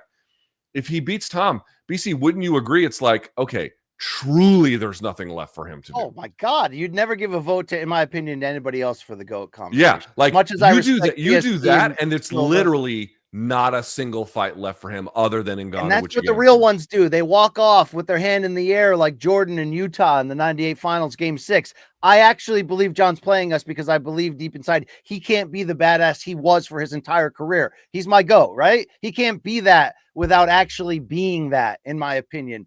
We got one piece of video to further convince you that this is all pro wrestling theater. Let's hear it. But I guess people are waiting for like, I mean, you might have to make like an official retirement thing or like. I'm a company guy, you know, and there's a lot of things that's happening behind the scenes where my job is just sit and be still and take the punishment. Like, don't you think maybe the fans are waiting for Jon Jones after all these years, after all these goated fucking years, to be like, I'm done? My job with the UFC is to do what's right for the company. I could easily just say, I'm not fighting. My job is to chill. And that's what I'm doing. I know, you're a smart guy. Do you think after the UFC, let's say you do fight again, would you ever do a fight in like dirty boxing or something? Yeah, I think I will fight again in the future. I think I will fight again. And where the future of combat sports is going, it's going to be amazing when I pop back up. We did have that video after all. I thought that was going to be the one where he walked off when he was asked about not fighting him. Luke, I will admit that those comments are interesting. He just gave you the clues right there. It's like, dude, I mean, can we all wake up now, please? He's playing his role with the company. He's going to get paid a lot for it, and then they're going to make this fight on Netflix. It's coming, Luke. You know it. I hope you're right. Okay, there we go. Right. Now that we're all up to speed on that. Yeah, you saw the video where he walked off, right? It was like halfway into the show. He also sounds like he'd been, I mean, I realized he was drinking there, but it sounds like he had a few, right? Yeah, it has. It has. There we go. Luke, you know that this podcast, by the way, sponsored by Total Wireless, the official wireless partner of UFC. Especially when you're streaming the fight, sharing those takedown highlights, you need a wireless provider that'll keep you close to the action. Well, with Total Wireless, you're covered by the Verizon 5G network. Yeah, how about that? So you don't have to worry about your connection being KO'd at the biggest moments. It's not something you can usually say about a wireless provider. Like Coach Latore, they got your back, okay? They're in your corner every second of the day, so you never miss a thing. They keep you covered for just $25 a month. With 4 lines, $25 a month with 4 lines without sacrificing essentials like speed. With Total, you get unlimited 5G data so you can stay ahead of the action and keep up with every KO. Tell them about it, Luke. Yeah, Total Wireless also understands you can't afford surprise blows any more than your favorite fighter can. That's why the price is guaranteed for 5 years, taxes and fees included. The best fighters don't make it to the octagon alone. They have all-in support along the way, and it shouldn't be any different for you. So here's what you're going to do. Visit totalwireless.com or visit your local Total Wireless store to learn more about how Total Wireless can be in your corner. 5G access requires a 5G capable device and a 5G service area monthly rate on the total base 5G unlimited plan. For new subscribers, applies only to the monthly rate for your plan. Additional terms apply. See website for details. Thank you very much. Let's go to topic number 3. Hey, BKFC co-owner Conor McGregor is in the news once again. Is he also agreeing to sit out until that Netflix deal becomes a reality? I don't know, but this time Conor made infamous news, punching a clubber while in Ibiza, Spain. What, if anything, is there to say about the state of Conor right now? Let's first watch this footage, and then we'll get LT's reaction here. You know, we're dancing, we're having a good time, we're drinking. Bop, bop. We're throwing punches right now. I mean, Luke, it's not like you expect more from him right now. Does this even mean anything? Were there charges even filed? So I don't know what the current state of it is, but I can say this is not even his first alleged run-in Ibiza. Like not even. I think in 2023, a woman claims that he got physical on a boat. Again, this is her claim, and that she ultimately had to jump off the boat and breaking her arm in the process. She eventually made a claim to law enforcement, and later her car was firebombed in Ireland. And I believe there may have been more than just that in terms of, again, now to be clear, no one has established any kind of connection to what happened to her car with McGregor. That's not a thing that they have been able to prove in some kind of evidentiary way, but it certainly is a strange circumstance resulting after another strange circumstance. I'm just pointing out, does this look out of character for anybody at this point? Nah. I seriously have a question for the fans, and I mean this genuinely.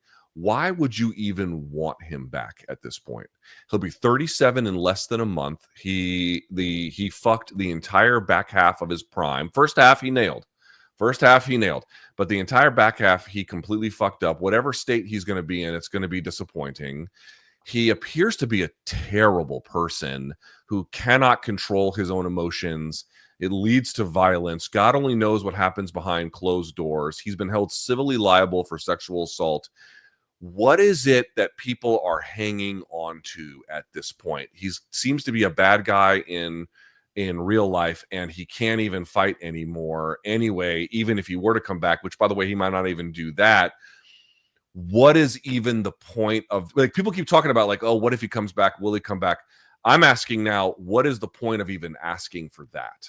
I don't quite know anymore. What's this life for? And I don't disagree with you, Luke, necessarily. I mean, do you agree that even though there's legitimate concerns about him not fighting through the broken toe when he was supposed to headline IFW last year, and the fact that it appears we see him, as we make the joke with the Cal Ripken streak, intoxicated on camera every single time, whatever that means, to whatever level. I mean, I hear things and they ain't good, Luke. But do you believe that once the new TV deal comes around, we finally will see that cash out with the Diaz trilogy, and then maybe somebody like a Topuria against him?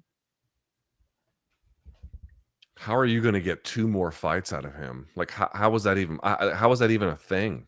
You're just like, I'm done completely. Yeah, like, I'm done. I'm super done. I'm super done. Is over. Like, here's what I'm trying to ask people. If you saw what we saw, were you there for 205? Were you there that night? I was backstage interviewing, but yes, I was there. Yeah, so I was there as well. I mean, I remember leaving that night and then seeing all the Irish out on 7th Avenue closing down traffic. If you've seen this and just now where we are, like, even if he comes back, it's going to be a cheap facsimile of whatever the highlight was. And by the way, he hasn't had a win in 5 years, but like that was against Donald Cerrone, and that was like a weird ass one. In terms of like peak Conor, like the very best version of him, it's been almost 9 years. It'll be 9 years in November. You know, it's over. It's over. Dude, he's in the Britney Spears headlining in Las Vegas portion of his career. It's over. It's over. Yeah. Even if he comes back, whatever you're going to get is going to be nothing. Like, and he, again, I don't need MMA fighters to be Boy Scouts, but it seems to me he has difficulty even just like doing the bare minimum of obeying the law. right? Like Well- even the bare minimum of that he can't do. I mean, No? if you think he could still win the presidency despite that, Luke? I mean, there is other, precedents there. I mean, that's hard to say exactly, but I just would ask MMA fans at this point, like, seriously, what are you hanging on to at this point? Because there's just not much left, even if you want to look the other way on what kind of a person he is, between that and and by the way, the two are related. But if they make the Diaz fight in a stadium live on Netflix, it'll be freaking huge. It would be this. big. You It'd know be this. big. But like, I'd rather focus. I get it. It's the same thing with Jon. Like, if they made the big fight, would people pay attention? Yes, of course they would. Of course they would. Dude, I hope he gets a stadium show when he comes back. He's coming back. He's coming back. Conor? Yeah, he's coming back. I would not say he's not coming back, but I really, really question what the value is at this point. And anyone that wants to say, "Oh, you guys change your opinion on this all the time," because the story gets weirder and weirder as the thing goes on. Every week there's some new detail where you're like, okay, I guess we're here now. You know what I mean? Yeah, there we go. Hey, let's get here to topic number 4. Damn, I love this fight, but there's good questions to ask about it. UFC booked Aaron Pico versus Movsar Evloev as the co-main event for the upcoming card in Abu Dhabi. And get this, it is for 5 rounds. It will be the UFC debut for Pico, the former Bellator monster prospect who really didn't do much in the PFL era there, but I'm happy to see him here. So, Luke, after the poor showings, though, of other former Bellator stars who have made the leap, i.e. Patchy Mix and Patricio Pitbull of late, do you think this is the right matchmaking in hindsight? Should the UFC have shown more caution in who they paired Pico with for his company debut, considering the flameouts of late from the Bellator stars, or do you think that's unrelated? This is what we do here. Let's see if he can swim in the deep end. I love this fight. 5-round co-main event. By the way, they're about to find out. They're about to find out who won. Dude, so here's what I'm going to say. I've seen a lot of people be like, "Oh, Pico's got his number," because the presupposition is not crazy, right? Evloev, not really a significant threat on the feet, and you would just say striker versus striker in that case, or I should say the striking of Evloev versus the striking of Pico. You're gonna favor Pico, a dominant puncher, heavy ground and pound, good body shot. Like, of course, but Evloev is a physical freak, dude. Yes. And then I think what some people are saying to themselves is, well, look at how good Pico is as a wrestler. Also true.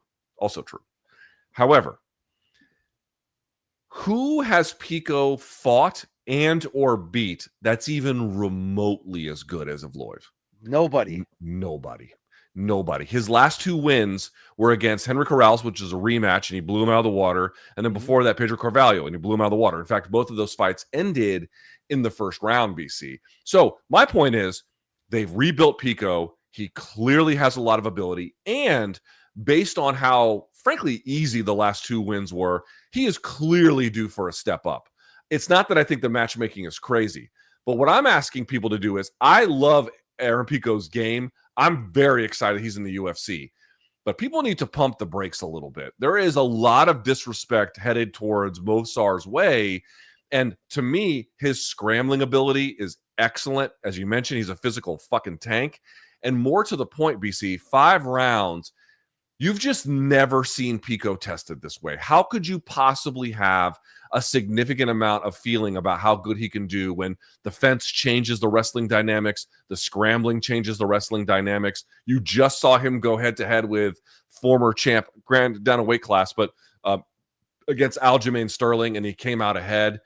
To me, this is far and away the toughest fight of Pico's career, and if he got lost and frankly handled, that should not be surprising. At the same time, BC, maybe that with that step up that he's looking to take, this is his breakout moment. Well, this is why this fight is so interesting. The counter argument to that would be the fact that where he has been, the end of Bellator leading through the PFL takeover, it was disarray. He didn't have a story in an arc when, if you recall, in the final days of Bellator, we were talking about him fighting for the title. We were talking about him fighting Pitbull. We were talking about him, really having potential still, even though he was broken earlier, the comeback he was on. I don't think he'll ever avoid our fear that can be broken. We've seen it before. He can be broken. I do think he has a renewed spirit, but this is such a leap.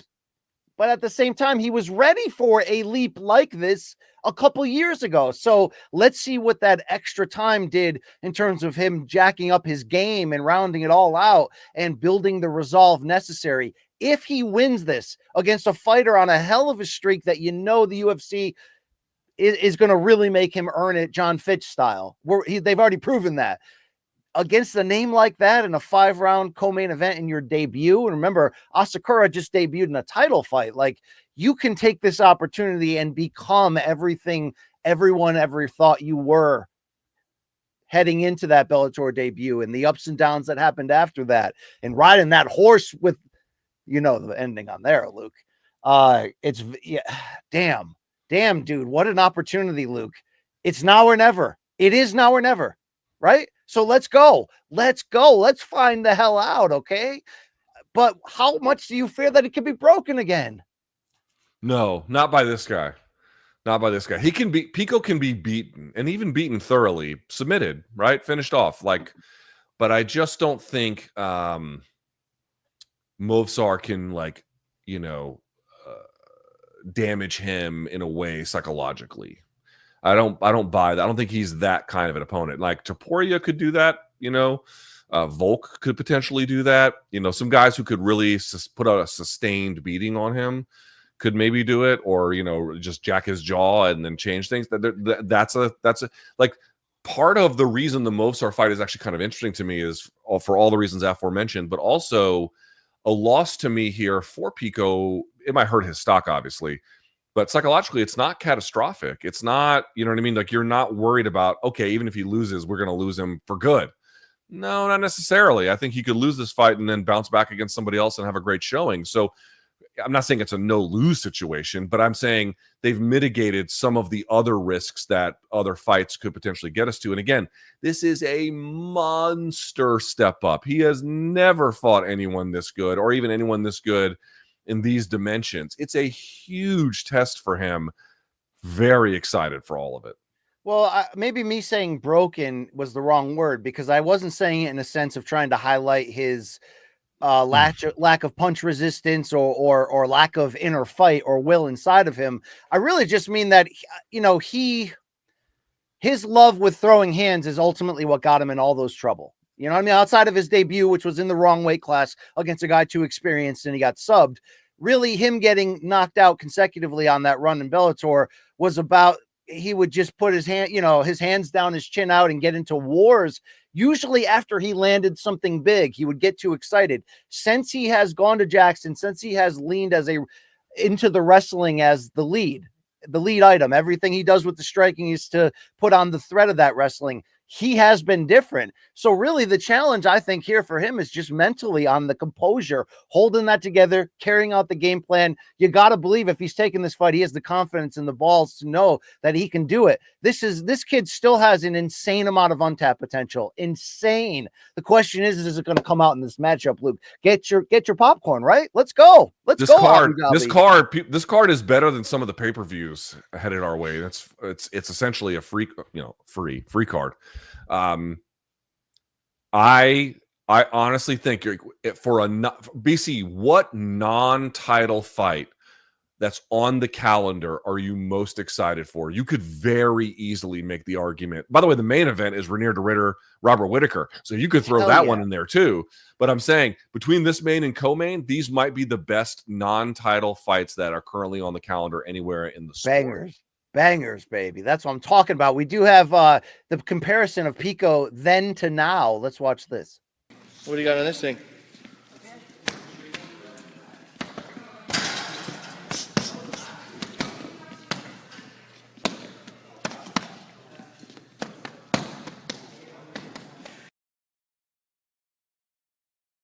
Talking about where he started.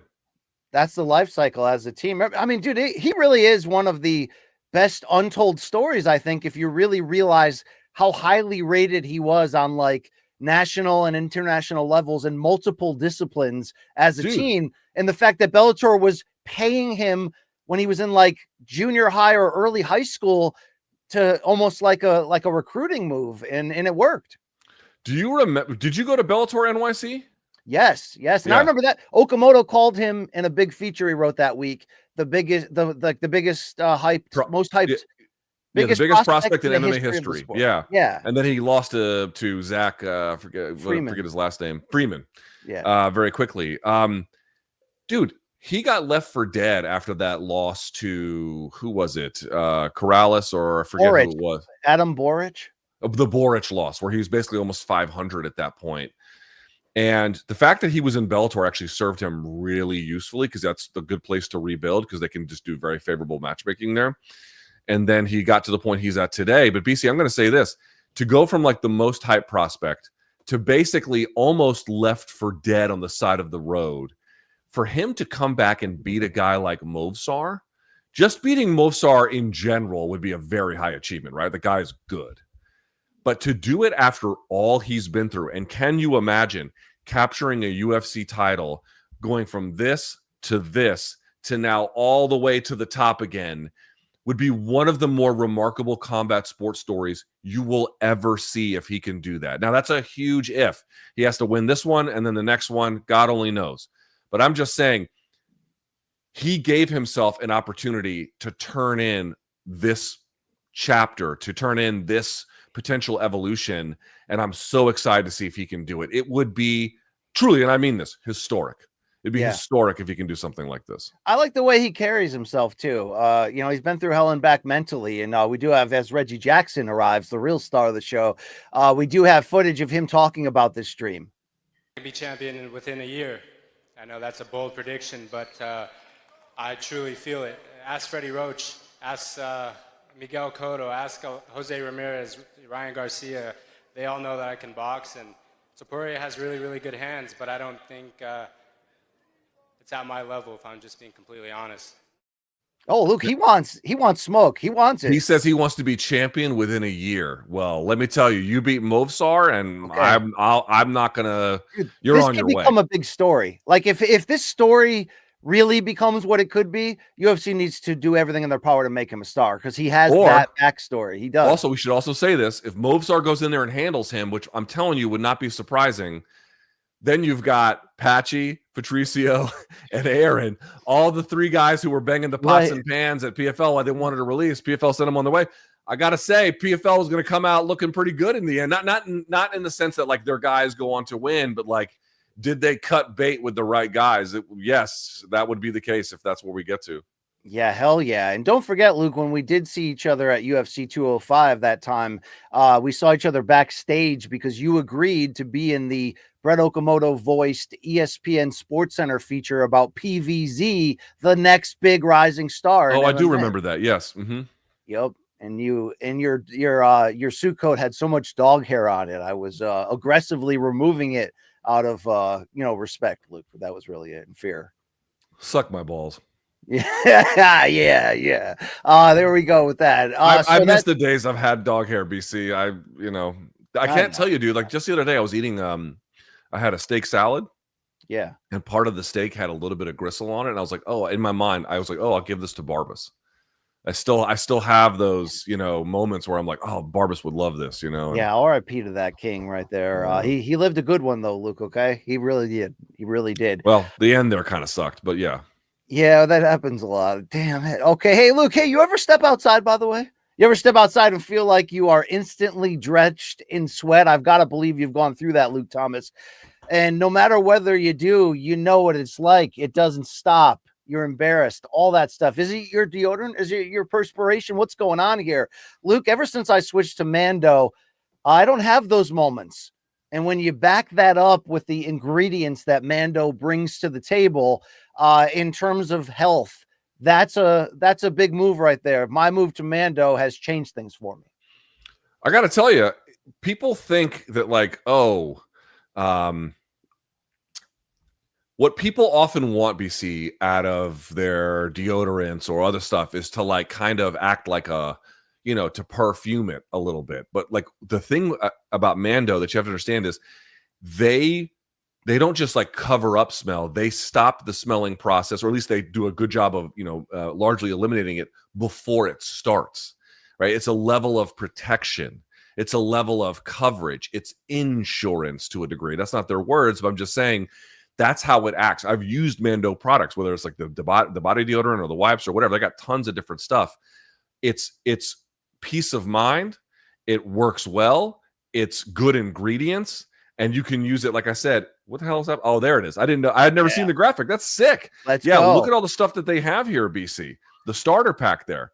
We love this. This is a great time of year with the heat and humidity. If you're struggling with that, Mando just launched something that takes sweat control to the next level. We're talking about the Mando deodorant plus sweat control stick. It's double protection. Finally, you get the odor control you love with Mando plus the powerful sweat control. Available now at shopmando.com. Use our code COMBAT with a K and get ready to experience the double protection of Mando deodorant plus sweat control. Luke, I've already told you about the versatility of Mando. Sometimes I'm using the spray. Sometimes I'm using the cream, the lotion.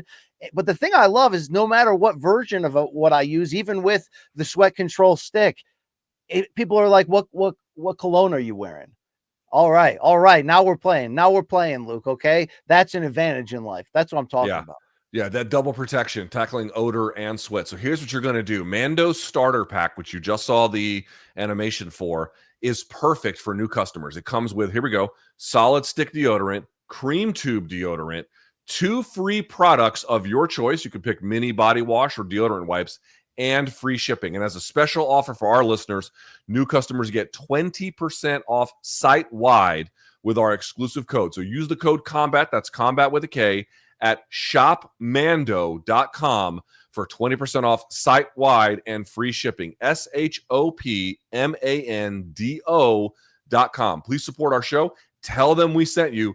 Mando's got you covered with deodorant plus sweat control. Say goodbye to sweat stains and say hello to long-lasting freshness.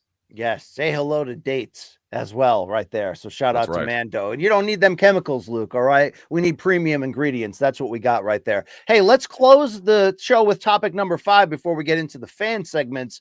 And that's a preview for what's going down tonight. It's PFL Wichita, Kansas. And when we're talking about the main event, we're talking about lightweight future champion Kevin Lee. He's back here. He's going to make the PFL debut, I believe, Luke, unless I'm missing something in the history of him. But he's a big underdog against an absolute red-hot Godzi Rabatinov, who we knew him in Bellator, but since coming to PFL, dude, he's just handling folks. Luke, the question we always ask is, what does this mean for Kevin Lee? What does Kevin Lee have to do with this? I've been listening to the Kevin Lee interviews. We know he's still 32 years old. It sounds like if we're talking about Pico's resurrection, and I know we're always going to find 9 lives for Kevin Lee, but maybe he's just one of those fighters, because hearing him talk, the GFL debacle kept him out longer than he wanted. It's almost now or never for him in a lot of ways, but I like the way he sounds. Does this give you reason to believe he stands a chance against Godzi, who's been bringing it? No, I think there is no good reason why Kevin Lee should win. Now, standard disclaimers, MMA is crazy. Did you see the weigh-in, BC? Kevin Lee looked to be in tremendous physical condition, but you got to recall he's coming off of, yes, he had a win on the regional scene over a guy who's not very good. And, that's nice, but he's had problems with both of his knees. He nearly quit he did quit the sport for a time and then came back, and he's filling in, as you indicated, basically off an injury for somebody else against a guy who's probably going to win the whole thing. There is no good reason why Kevin Lee should win this. There's none. That isn't to say he won't, but I mean, Long Island Luke, could you even come up with a plausible scenario where Kevin Lee can win this one? And we've been high on Kevin Lee for big parts of his career, but this is a tough assignment, bro. I'll defer to BC because we've been way too much in agreement with this, and I don't think he stands a chance. BC, please enlighten us. I mean, the reality is it's tough. Let me give you a few realities here. One, our friends at DraftKings have this bout. Kevin Lee, despite that experience, despite fighting Tony Ferguson for an interim title that one time, he is a plus 1,000 underdog to the minus 1,800 favorite Rabatinov. But at the same time, that Dagestani, 31 years old, has won 11 straight fights. dating back to an Eagle FC loss in 2020. And in particular of late, first round KO of Marcia Casey earlier this year, and late last year, he had a third round KO of Brent Primus, the Bellator veteran, and that won him the PFL lightweight tournament that year. I mean, it's going to be hard, but at 32, he's still a physical threat, Kevin Lee. He is the thing that most needs to be fixed, if you will, or rewired. Is it fixable? And to me, it's that there's just always a moment when the fight's competitive that he provides an opening, and he's at a level where, especially in this fight, where you don't get second chances. He's sort of once he gets hurt, it's over. Luke, what if he's come back like we've never believed before? Is it still just not going to be enough? That's where you're going. I think we're just jibber jabbering to jibber jabber. I'll be amazed if he wins. There's no good reason why he should. All right. That's the semifinal matchup there, as you mentioned, with Lee coming in to replace. What do you make here, Luke, about our co-main event as we go in the women's flyweight division? Liz Carmouche, who had been unbeaten in her Bellator run, where we really kind of, I think we kind of all like overlooked that she could stay alive at this level. She's 41 years old, and now she's going to take on Elora Dana in this semifinal at 125. Luke, Carmouche is a gorilla. She's a legend. But should she be expected to get the win here and win this tournament championship? When you add that to her Bellator title reign and the history she made in the first UFC female title fight, what are we talking about for her legacy? Dude, her longevity is one of the most surprising things I think I've seen. It's one of the quietest stories in MMA. Now, she did lose to Tyler Santos at last year's championship, 2024, but she's already won this one. This is the semis, as you indicated. She's on the cusp of like potentially collecting yet another belt after doing, she didn't get one in UFC, but to get one in Bellator or, to beat obviously Juliana Velasquez, and then to potentially get one here. Well, what is she? 40? What? Well, how old is Liz Carmouche? 41. And she's 41 and she's a minus 425 favorite. It's insane. It's insane to me, her longevity. Dude, she fought Ronda Rousey in the first women's fight in UFC history. Now here she is. She made history to a degree in Bellator. Certainly made a strong account of herself. And now here she is in PFL at 41, and she's a minus 400 favorite. Yes, I understand there's an argument that cannot be denied, which is that, what is the level of talent she's up against? Okay, fair enough. But dude, even with all of that, Liz Carmouche has quietly had one of the more remarkable careers in women's MMA, particularly for someone who never won a UFC title, BC. And she did it like Cyborg, with just a level of consistency over the course of time. And I'm not putting her on the same level as Cyborg, but I'm saying for her to even be in these places it's not the biggest story in MMA. We put it as our fifth story of the day, but I don't know. I actually kind of find it very admirable. I find that people who focused on stories of, I'm only going to pay attention to UFC champions, dude, you miss so much. You miss less than you used to, certainly with the way the industry has become concentrated. But there are still really interesting stories, really interesting fighters doing kind of interesting things. And I would, on the women's side, I would absolutely put Liz Carmouche in that conversation. Yeah, totally. And I wish that interview we did with her that time was seen by more, because it was such a good one. Unfortunately, we were in the basement of like a Motel 6 in like New London, Connecticut. But when we were at that Bellator Media Day thing, and that's the famous episode, Luke, when I spit out the water, when you made some joke, you know what I'm talking about. Yeah, were you talking about someone's ball back again? No, we had that casting couch in that basement bedroom or hotel room or motel. Did you make some joke about banging her or something? No, I'm telling you, we had a fantastic interview about her pioneering ways. Oh, I remember the GIF where you spit up the water when I said something. Yeah, I don't remember what it was. Yeah, that's what happened, Luke. But I don't think that'll ever see the light of day again. Anyway, yeah, she's an inspiration in a lot of ways, and she's still at a very high level. I think it would say something huge about her if she wins this. You also have Brent Primus at 40, the finalist last year. He's been written off a few times. Luke, he's still in this semifinals. He's going to take on in tonight's card in Wichita. Alfie Davis. You following his story or yeah, whatever? No, I don't care about that one. The one that's more interesting to me is Mansour Barnawi taking on Archie Colgan. Jack Slack has sort of talked about Mansour Barnawi, one of the first guys who really introduced giggler sweep knee lever into getting off of bottom half guard. But he's got some allegations around him. I believe that they are sexual assault allegations. I'm not sure about that, but he's got some kind of allegations against him. So hilarious that PFL is putting him into this tournament. But that's not the interesting part. The interesting part is Archie Colgan. Do you know a lot about Archie Colgan? I do not. 29 years of age. I think he wrestled at University of Wyoming. He's undefeated. Now, he hasn't fought since the Bellator Champion Series card with PFL in September of 2024. He's been off for a while, but he beat Thibaut Gouti, who was a UFC veteran. He beat him. Emmanuel Sanchez, another good fighter. He beat him.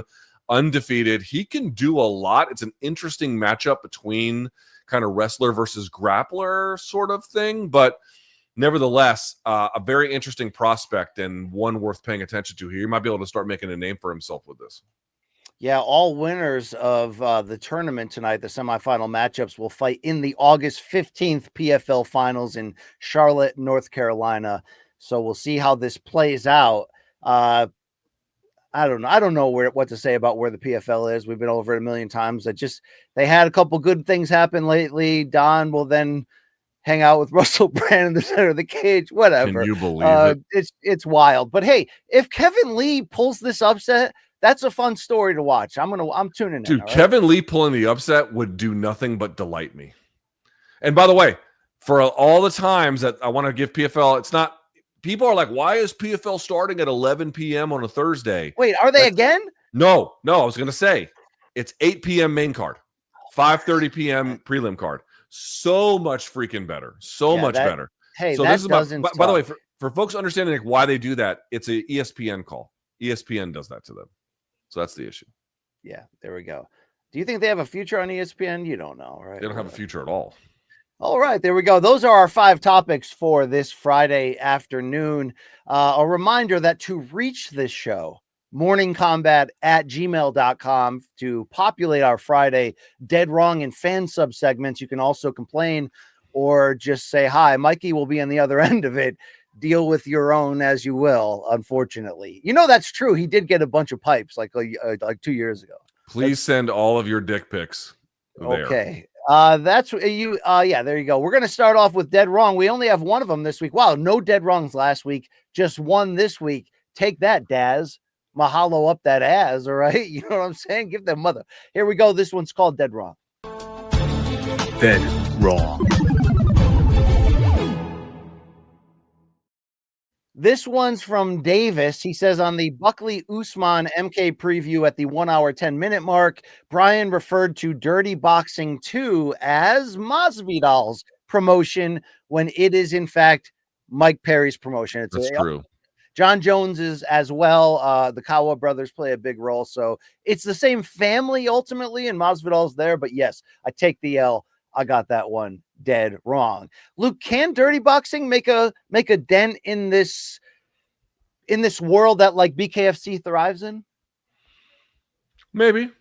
I'm not going to dismiss it. I don't, any kind of promotional growth is hard in 2025. It's possible. I like their rule set. I think a lot of people also like their rule set. Let's see. And Boney's there. Boney's at every one, Luke. There he is. Yeah, great.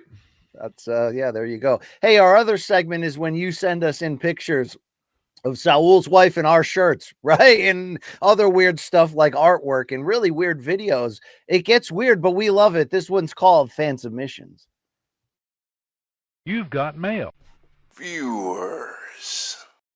Yeah, fan submissions, really, Luke. Some people, it's a polarizing segment, but I would say it's given us some of our greatest moments of joy in the history. I like it. Yeah, there you go. This one's from Steve. He says, my fiance and I went to the Wu-Tang concert in Fort Worth on Friday the 13th. And Luke, they be repping MK. I'm fired up for this. Yes. Dude, white guys in their 30s and 40s is the core Wu-Tang fan base at this point. Heck yeah. I'm pretty sure Jed Meshew saw Wu-Tang like last week. So see what I mean? That adds up. See what I mean? There we go. There we go. Shout out to Steve and his significant other.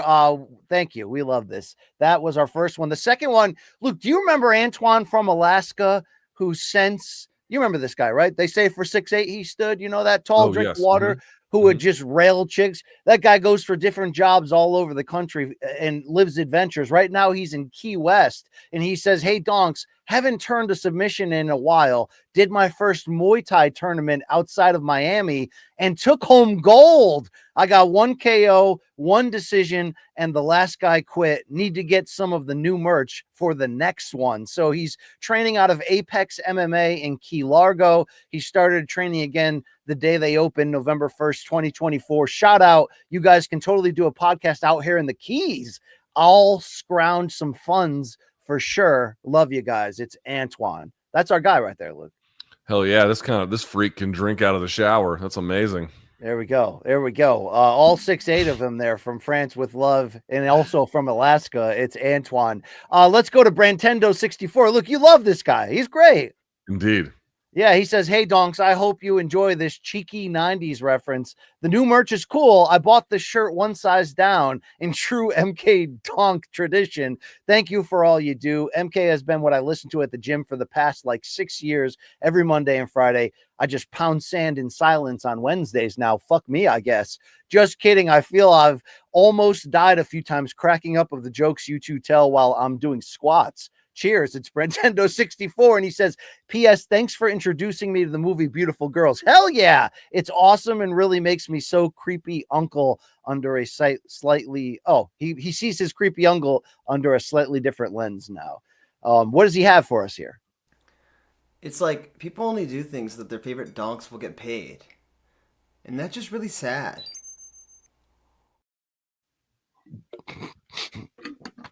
Dude, fantastic stuff right there. Shout out to that guy. All right. He's living the dream. That was great. Yeah. I enjoy that. Shout out to Brantendo. Let's hear from Meow Mix Marlowe, who says it would be fun to watch BC get Luke's reaction to the following images. Here we go. First, Luke, this is how it started. Everyone's dream is that we bang. And here's how it's going, Luke. Dude, how rude as you continue to mouth breathe on me. And then they call this one the goat. Oh, yeah. And here is the duality of man. Oh, that's scary. That is very That's scary. pretty. These are great, by the way. Wishful thinking. And UFC 420, Luke the Commode Killer Thomas versus Brian the Whippet Warrior Campbell. And here is the good old days of MK. Damn, great. Oh, Barbitas. Those were all, dude. Normally AI art I want to just burn to the ground, but that was actually pretty cool. Yeah, shout out to that fella known as Meow Mix Mario. We appreciate that. Alan W will not be outdone. Supporter of many a podcast. We love this guy. He stays a mystery though, Luke, like Sarah McLachlan in the 90s. You know what I'm saying? Yeah, like Lilith torn an orange car. Mystery. You come out at night. Yeah, all right. Hey, Luke, he's got a couple things. First, a donk fighter. Oh wow, donk fighter 2. Okay, I mean this is incredible. I mean, can I get this on a t-shirt, please? Holy crap! Wow. So am I? Jose, my Street Fighter knowledge has waned over the years. I'm Ryu and you're Ken. It appears to be, yes. Very good. You're That is probably fantastic. racist in this video game. Oh my God, that's so good. That is really good. He also has one called The Adventures of Donkman and Cretin. Same donk time, same donk channel on Mondays and Wednesdays. Wow. They Luke. couldn't have given you pants. That wow, 2 bell ends pounding combat sports journalism into submission. Luke, this is next level good. Wow, Alan W. I gotta say, the fan subs today are coming in hot.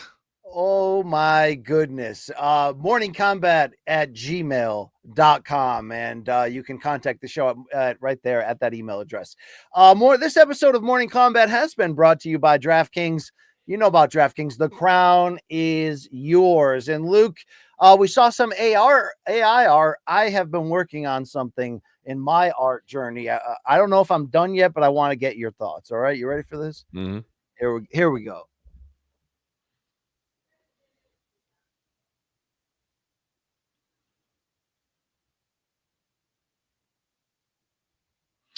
You were definitely high when you made this.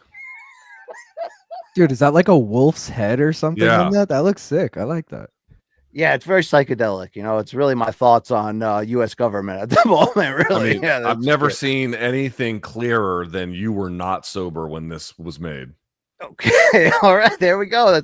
Is that a compliment or not, Luke? I don't know. I think in this case, it's a compliment. Yes. Okay, there we go. There's some real art. People for think. you. I mean, and of course, it is in certain cases quite true. But if you haven't done enough drugs, you don't realize that there are certain drugs in certain contexts that expand your consciousness, not limit it. And that seems to be like maybe what has happened here. All right. Yeah, or maybe I'm just brilliant, Luke. You know, it's possible. It's very No, I know possible. you. You're not. But that was maybe somewhat inspired. I'll give you that. Yeah. I mean, was it art? Are we art? Is art. Art. Yeah, that's all. That's all you can do. Hey, thank you for tuning into this episode of Morning Combat. We'll be back Monday from home. But don't forget, the reason why is because we're going to the studio Thursday of next week. It's International Fight Week. It's UFC 317. Hey, it's Ilia Topuria. We will be that Thursday live, 11 a.m. Eastern, brought to you by Cuervo. It's UFC 317 pre-game preview from Morning Combat. So get fired up. BCLT, the Iceman Chuck Mindenhall, who was at that BKFC Ice Wars thing. That's right on brand for him. You know, now he just needs to go on like an ice raid, and, you know, and really just continue maybe smoke some ice too. Where, you know, at that point, that was big. You ever watch Doug the Bounty Hunter back in the day? Everybody was on the ice on the island. Isn't ice just meth? Yeah. I think it's like supercharged meth, or at least that's the way when I watch him. How good do you think smoking meth is? Like how awesome is the meth high? I wouldn't say everyone's doing it, but I'm sure it's pretty incredible, Luke. You know, I mean, if you're willing to lose your teeth over it, I bet that high is sick.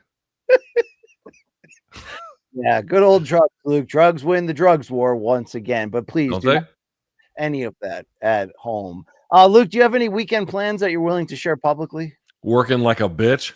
Yeah, you are. Although I think the National Barbecue Festival is in downtown DC. I might check that out. Would you say that fans can expect UFC Baku content on your YouTube channel? Yes, there'll be some. I'm not sure if I'm going to do a live watch along or not. Depends on what my wife is up to, but otherwise, yes. Long Island Luke Nocita of the Main Card Minute. Can fans be expecting you? Oh, yeah. You're live this tonight. Motherfucker is taking any time out of his schedule to hang out with his girl? I'm live in like 4 hours. You could just hang out in here until then, you know? I'll be yeah, let's go. Wow, Long Island Luke, the man. That's the guy right there, okay? Hope you guys are going to have a great time as well. You can grab MK merch to look good in the summertime here at morningcombat.shop. It's the tail end of this month's design. It's your last chance, okay? By the end July, we got a new one coming your way. So skits and bits still available. Let's go get it going right there. Morningcombat.shop. LT, it's time to say goodbye. Time to suck my balls. Oh yeah. For LT, this is BC and the LIL. Take care of yourselves. We love you. Peace. And that's it. We're gone. Thank you very much.